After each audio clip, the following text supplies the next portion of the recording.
Terminal भवन के द्वार पर माननीय प्रधानमंत्री जी का शुभागमन हो चुका है। सारस्वतों की पावन भूमि वडोदरा पर एयरपोर्ट अथॉरिटी ऑफ इंडिया आपका हृदयपूर्वक स्वागत करती है।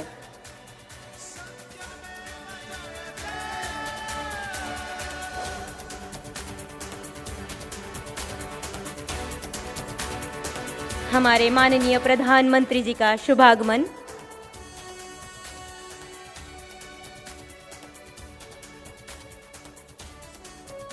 माननीय राज्यपाल श्री, माननीय मुख्यमंत्री श्री, केंद्रीय नागरिक उड्डयन मंत्री श्री एवं गणमान्य अतिथिगण के साथ माननीय प्रधानमंत्री जी परिसर में आगे बढ़ रहे हैं।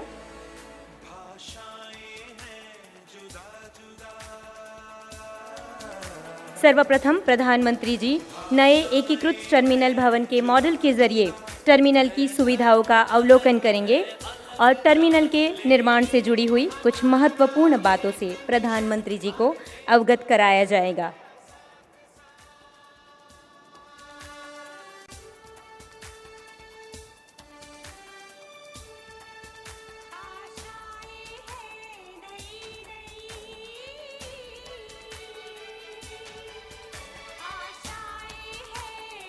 चेयरमैन और airport authority of India doctor Guru Prasad Mahapatra ji एवं secretary civil aviation Shri RN Choubey sir प्रधानमंत्री जी को टर्मिनल के मॉडल के जरिए टर्मिनल की सुविधाओं से अवगत करवा रहे हैं।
शिखर पे अब बढ़ते ही जाएंगे कदम, ना हारेंगे हम हौसला जब तक रहेगा दम में दम।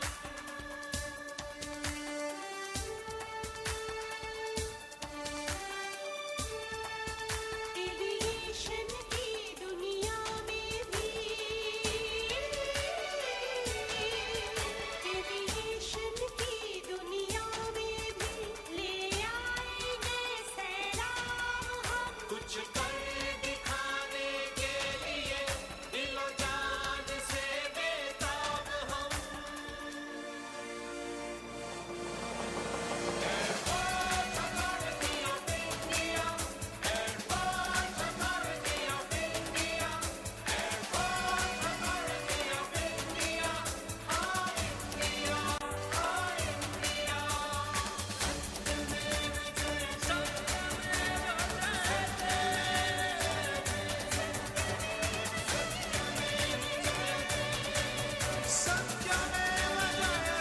हम हमारे माननीय प्रधानमंत्री श्री नरेंद्र मोदी जी का यहाँ पे स्वागत कर रहे हैं।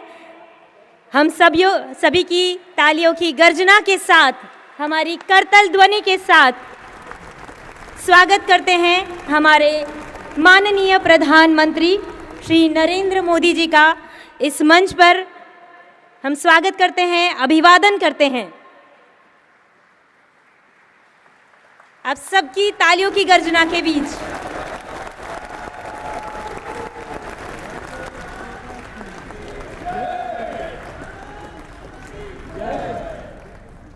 आपकी गरिमामय उपस्थिति से आज के इस कार्यक्रम की शोभा बढ़ी है। माननीय, हम स्वागत करते हैं माननीय राज्यपाल श्री OP कोहली जी का, स्वागत करते हैं माननीय मुख्यमंत्री श्री विजय भाई रूपाणी जी का, केंद्रीय नागरिक उड्डयन मंत्री श्री P अशोक गजपति राजू जी का, केंद्रीय नागरिक उड्डयन राज्य मंत्री श्री जयंत सिन्हा जी का, गुजरात के उप मुख्यमंत्री श्री नितिन भाई पटेल का, राज्य मंत्री खेल युवा सांस्कृतिक प्रवृत्ति विभाग श्री राजेंद्र त्रिवेदी जी का और हमारे प्रिय सांसद श्रीमती रंजन बेन भट्ट का और विधानसभा सदस्य श्रीमती मनीषा बेन वकील का स्वागत है। सबका साथ सबका विकास इस संकल्पना को साकार करते हुए आज अद्यतन सुविधा युक्त नए एकीकृत टर्मिनल भवन का उद्घाटन माननीय प्रधानमंत्री जी के कर कमलों द्वारा होने जा रहा है। आपकी गरिमामय उपस्थिति से आज मन हर्षित भी है और गर्वित भी।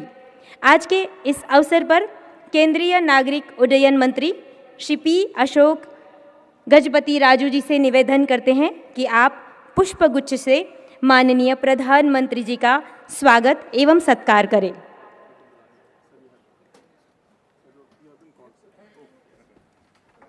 स्वागत एवं सत्कार हमारे माननीय प्रधानमंत्री जी का बहुत सारी तालियों के साथ हम इसमें जुड़ेंगे। धन्यवाद। माननीय मुख्यमंत्री श्री विजय भाई रूपाणी जी से अनुनय करते हैं कि आप माननीय प्रधानमंत्री जी का स्वागत एवं सत्कार करें। मुख्यमंत्री श्री विजय भाई रूपाणी जी के वरद हस्तों से स्वागत। धन्यवाद। अब माननीय केंद्रीय नागरिक उड्डयन मंत्री श्री पी अशोक गजपति राजू जी से अनुरोध करते हैं कि कृपया आज के इस गौरवशाली अवसर पर सभी के स्वागत में अपने भावों को शब्दों में व्यक्त करें।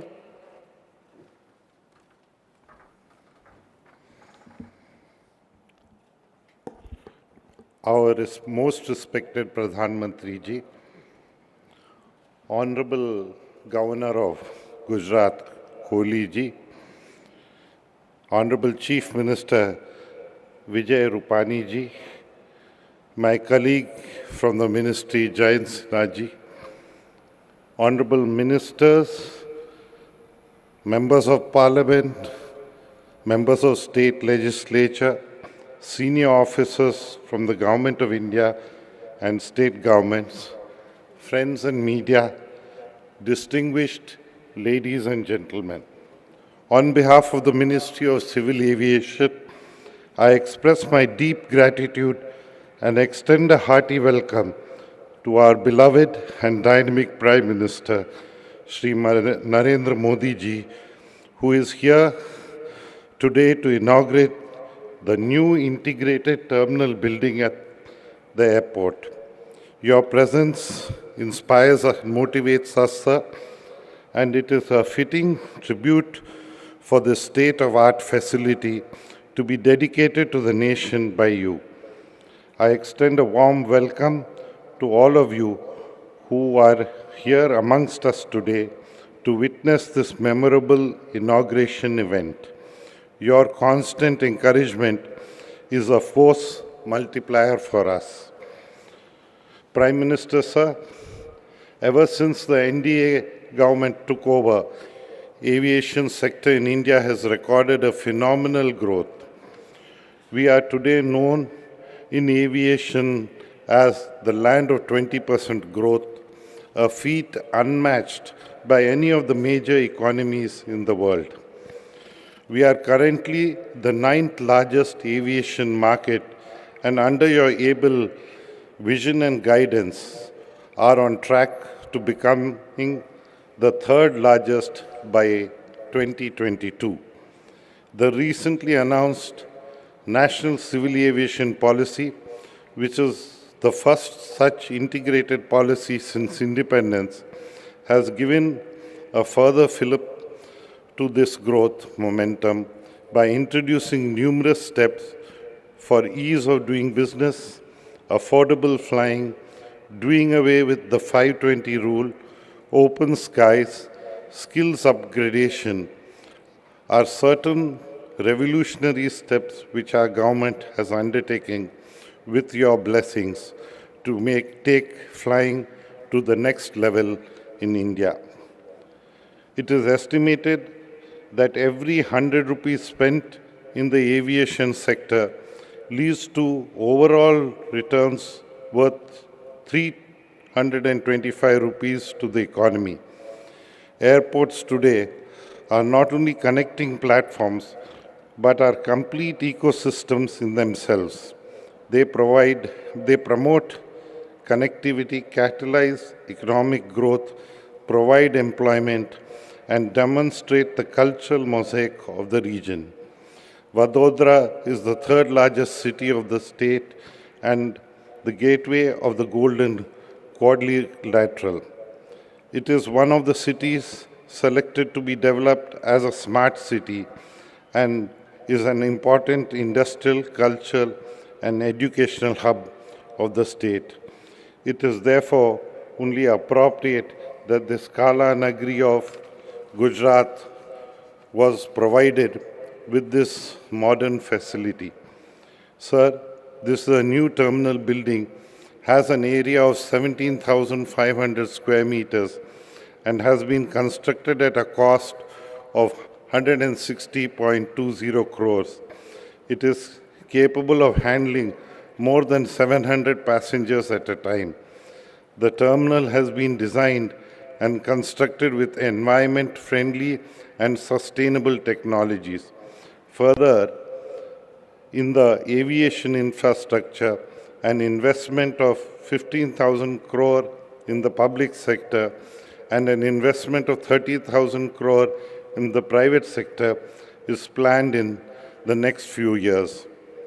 In Gujarat, we are also taking up runway extension and new terminal building works at Bhavnagar, cargo terminal and runway extension at Surat, and a new technical block and control tower at Ahmedabad Airport. Several airports in the state will also benefit immensely from our regional connectivity scheme, for which Gujarat has become the second state in the country to sign an MOU with the Ministry of Civil Aviation. On your behalf, sir, I assure the state of all possible support and cooperation from the Ministry of Civil Aviation and aviation-related aspects.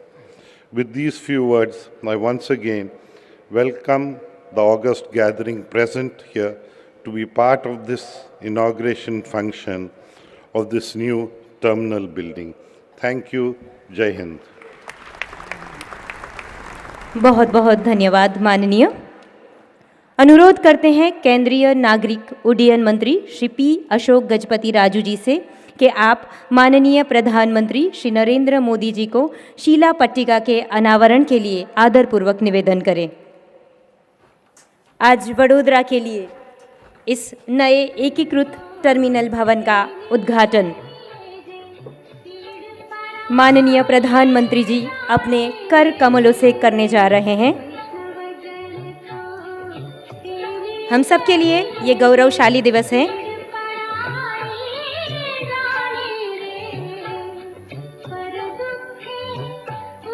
अब सबकी तालियों की गर्जना के साथ इस उद्घाटन में जुड़ते हैं। आप सभी को बहुत बहुत बधाई। इस भवन के निर्माण से जुड़े सभी को बहुत बहुत बधाई। Airport authority of India, government of Gujarat, government of India and specially हम सबको बहुत बहुत बधाइयाँ।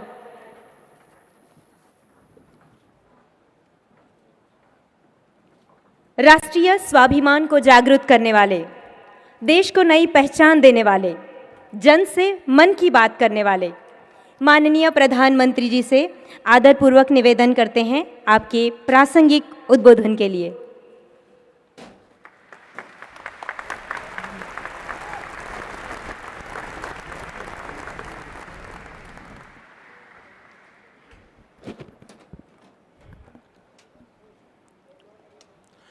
તમારા બધાના ઘોડા ગોઠવાઈ ગયા હોય તો ઘોડેશ્વરો બેસી જાય જરા.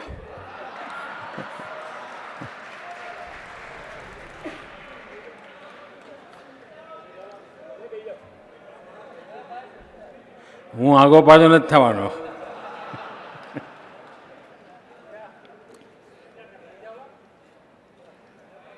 બેસો, થાકે હશો.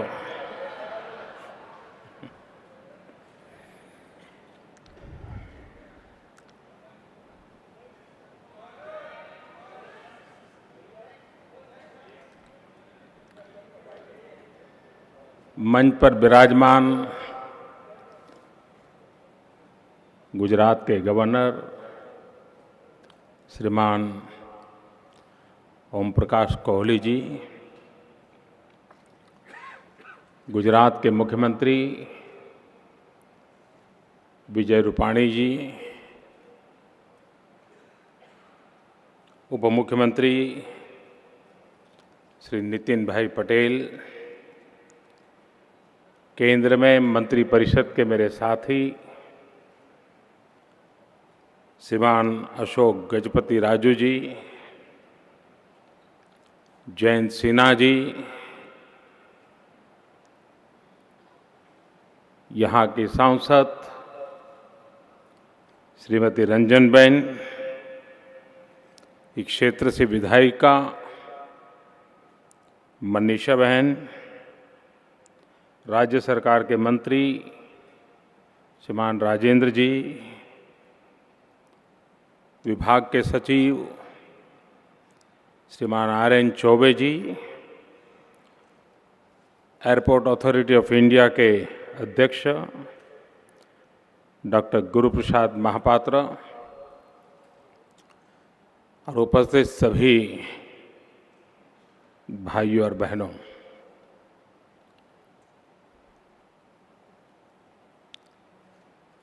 दो 2014 मई महीने में प्रधानमंत्री के रूप में आप सब ने मुझे कार्य का जिम्मा सौंपा था और कुछ ही समय में दो महत्वपूर्ण काम, उसमें एक था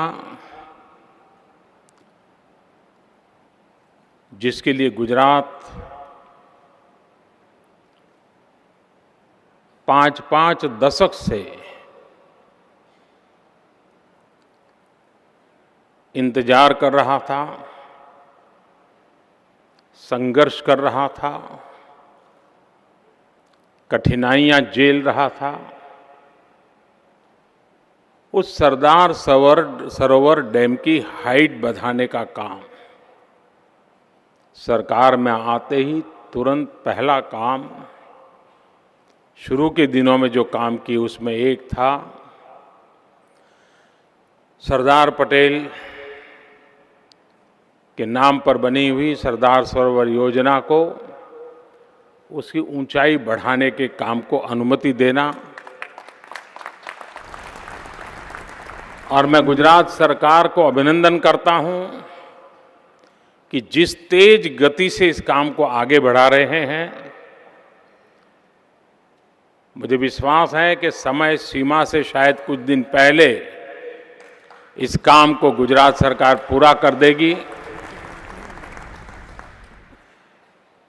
दूसरा, इस एयरपोर्ट के निर्माण का काम, ये भी 2014 के जून जुलाई में इसका कार्य आरंभ कर दिया गया और आज हिंदुस्तान के जो गणमान्य एयरपोर्ट गिने जाएंगे उसमें एक एयरपोर्ट बड़ोदरा का भी माना जाएगा।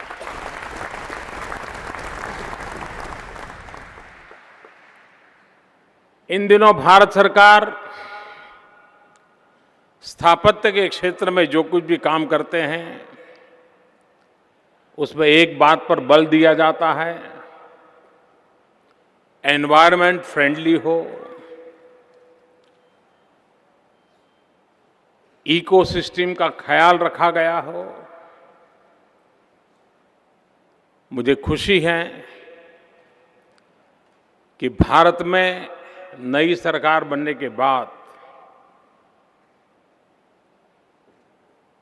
2 एयरपोर्ट एक प्रकार से ग्रीन मूवमेंट का हिस्सा बने हैं। एक एयरपोर्ट अभी अभी उद्घाटन किया कोची में, केरल में, और दूसरा आज वडोदरा का राष्ट्र को समर्पित हो रहा है। Zero discharge, waste to wealth, energy saving, environment friendly, एक प्रकार से। और जब इस प्रकार के आइकॉनिक बिल्डिंग तैयार होते हैं तो सामान्य जनता को भी इस प्रकार के काम के लिए उत्साह बढ़ता है। प्रारंभ में जो चीजें ज्यादा कॉस्टली होती हैं, लेकिन एक बार अगर सरकार इंटरवेंशन करे और शुरुआत कर दे तो सामान्य नागरिक के लिए भी वे आर्थिक रूप से कम दाम में तैयार होते हैं। एक समय था कि कोयले से चलने वाले बिजली का कारखाना, तो उसके अगल बगल में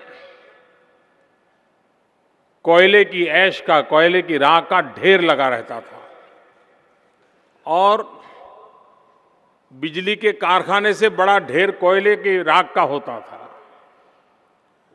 और कोयले की राख उठाने के लिए पैसे देने पड़ते थे।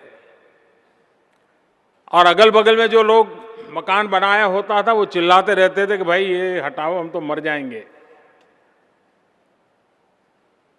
इस बिल्डिंग में जो ईंटों का उपयोग हुआ है, ब्रिक्स का उपयोग हुआ है, उस कोयले की ऐश से बनी हुई ईंटों का उपयोग हुआ है। उससे स्ट्रेंथ भी मिलती है और जो वेस्ट जिसको हटाने का खर्चा करना पड़ता था वही यहां काम में लाया गया है, एनवायरनमेंट की रक्षा की गई है। भारत में एविएशन सेक्टर बहुत तेज गति से आगे बढ़ रहा है, उसका ग्रोथ बहुत तेजी से है और हम मध्यम वर्ग के परिवार को भी उसका भी मन करता है, अब ट्रेन में जाना अच्छा नहीं लगता। रिश्तेदार पूछेंगे अरे ट्रेन में आए, तो उसको लगता है नहीं नहीं हवाई जहाज में जाए। एक प्रेस्टीज से जुड़ने लग गया है हमारे देश में। एक अनुमान है कि भारत के एयरपोर्ट पर 5 साल के भीतर भीतर यह स्थिति होगी कि अमेरिका की जितनी जनसंख्या है उतने लोग हमारे देश में साल भर में एयरपोर्ट पर होंगे।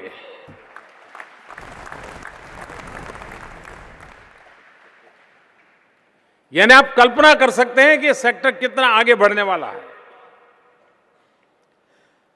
शायद भारत बहुत ही निकट भविष्य में दुनिया का तीसरे नंबर का देश बनेगा जहां एयरपोर्ट एक्टिविटी के मानकों को पार कर जाएगा।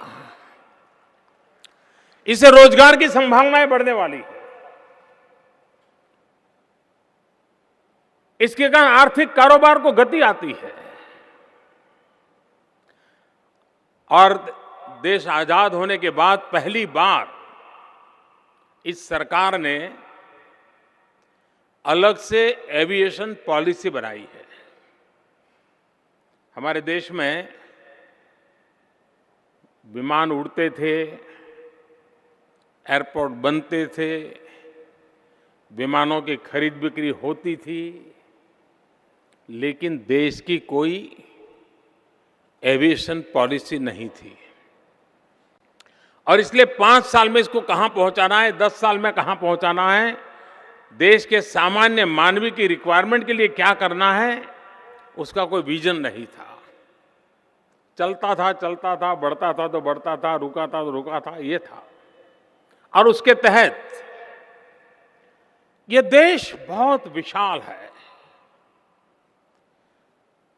80-100 एयरपोर्ट से इतना बड़ा देश चलाने के लिए अगर हम सोचते हैं तो हम देश की विकास यात्रा में रुकावट पैदा करते हैं। टायर 2, टायर 3 सिटी, इनमें भी उतना ही पोटेंशियल होता है अगर उनको एविएशन सेक्टर का लाभ मिले तो देश की विकास यात्रा के नए आयाम खुल सकते हैं। और इसलिए इसको प्रमोट करने के लिए 500 किलोमीटर के हिसाब से 2500 रुपये की टिकट, ताकि दूर सुदूर किसी को नागालैंड जाना है, किसी को अरुणाचल जाना है, किसी को मिजोरम जाना है, किसी को अंडमान निकोबार जाना है, किसी को लक्षद्वीप जाना है, किसी को कच्छ जाना है, केशोद, भावनगर, जूनागढ़ जाना है। ऐसे क्षेत्र जहां आज ट्रैफिक नहीं मिलता है, पुराने जमाने की एयर स्ट्रिप बनी पड़ी है, तो एक बहुत बड़ी मात्रा में एक्सपेंशन का एक मिशन मोड पे काम लिया है। अरे पब्लिक प्राइवेट पार्टनरशिप मॉडल पे काम होने वाला है और उसके तहत देश में, क्योंकि आज दुनिया जिस प्रकार की है उसमें कनेक्टिविटी का बहुत बड़ा महत्व है। फिजिकल कनेक्टिविटी भी चाहिए, डिजिटल कनेक्टिविटी भी चाहिए। अगर हाईवे चाहिए तो हाईवे भी चाहिए, हाईवे की जरूरत है तो इंफॉर्मेशन बेस की भी जरूरत है। उसी प्रकार से एयर ट्रैफिक की भी उतनी भी आवश्यकता है। टूरिज्म सेक्टर में आज जो रिक्वायरमेंट्स है उसमें एक एयर सेवा की बहुत बड़ी रिक्वायरमेंट है। भारत के टूरिज्म ग्रोथ तेज गति से बढ़ रहा है, संभावनाएं अपार है।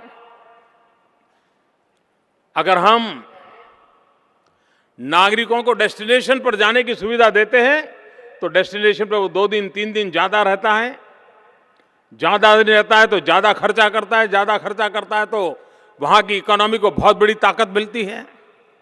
तो इन ए वे एयर ट्रैफिक से मल्टीपल इकोनॉमिकल इफेक्ट होती है। उन चीजों को ध्यान में रखते हुए एविएशन सेक्टर को बढ़ावा देने का प्रयास वर्तमान सरकार ने किया है। बड़ौदा वासियों को ये नया नजराना आज मिल रहा है। मुझे विश्वास है कि बड़ौदा की एक अपनी पहचान तो है ही है, उस पहचान में एक 4 चांद लगाने का काम ये व्यवस्थाएं करेगी।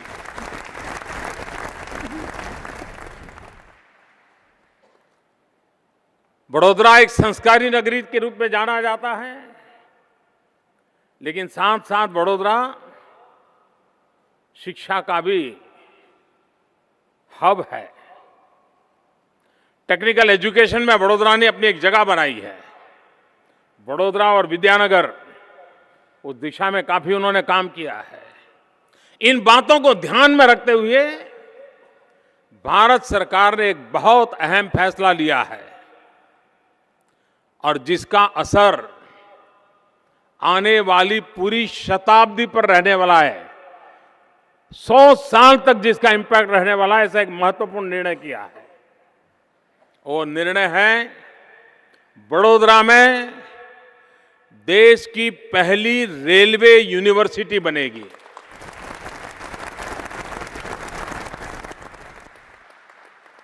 पूरा विश्व रेलवे के क्षेत्र में अगर 100 नंबर पे पहुंचा है तो हिंदुस्तान 10 नंबर पे खड़ा है।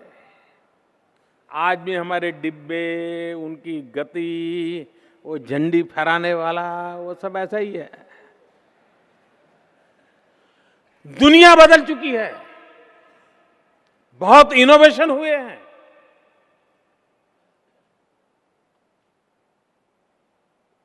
पुरानी रेल है लेकिन उसको आधुनिक टेक्नोलॉजी, इनोवेशन के द्वारा भारत की रिक्वायरमेंट के अनुसार बदला जा सकता है। उस काम को प्राथमिकता देने के लिए भारत सरकार ने, भारतीय रेलवे ने बड़ौदा को चुना है। इस वर्ष वडोदरा रेलवे यूनिवर्सिटी, ये हिंदुस्तान की पहली यूनिवर्सिटी आपकी इस बड़ौदा नगरी में बनने वाली है। उससे आप कल्पना कर सकते हैं कि आप कितना बड़ा कंट्रीब्यूशन अब बड़ौदा देश को करने वाला है। तो आज के अवसर पर आपसे मिलने का मुझे अवसर मिला। मुझे इसके बाद एक और कार्यक्रम के लिए जाना है। मैं आप सबका बहुत बहुत आभारी हूँ, इतनी बड़ी संख्या में आप आए, मुझे आशीर्वाद दिए। धन्यवाद। बहुत बहुत धन्यवाद माननीय। आज वडोदरा महानगर की एक बहुत सुंदर उपहार मिला है इस नए एकीकृत टर्मिनल के रूप में। निवेदन करते हैं केंद्रीय नागरिक उड्डयन मंत्री श्री पी अशोक गजपति राजू जी से कि आप माननीय प्रधानमंत्री महोदय को एक स्मृति चिन्ह आभार स्वरूप भेंट करें। आप सब आपकी करतल ध्वनि के साथ इस अवसर पर हम सबके साथ सम्मिलित हो। यह अवसर हम सबकी यादों में बसेगा।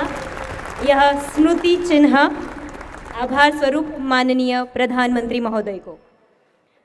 इस महत्वपूर्ण दिवस को हम सभी की स्मृति में कायम रखने के लिए एक छवि चित्र के लिए माननीय प्रधानमंत्री जी को करबद्ध निवेदन करते हैं।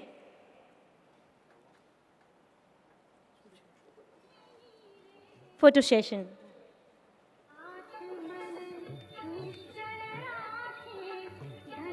कोटि कोटि धन्यवाद। एयरपोर्ट अथॉरिटी की ओर से हम आभारी हैं माननीय प्रधानमंत्री महोदय के यहाँ आपकी गरिमामय उपस्थिति के लिए। आपके प्रति हमारा आदर, हमारे प्रति आपका स्नेह सदा ही बना रहे। सभी गणमान्य महानुभाव एवं अतिथिगण के भी बहुत आभारी हैं।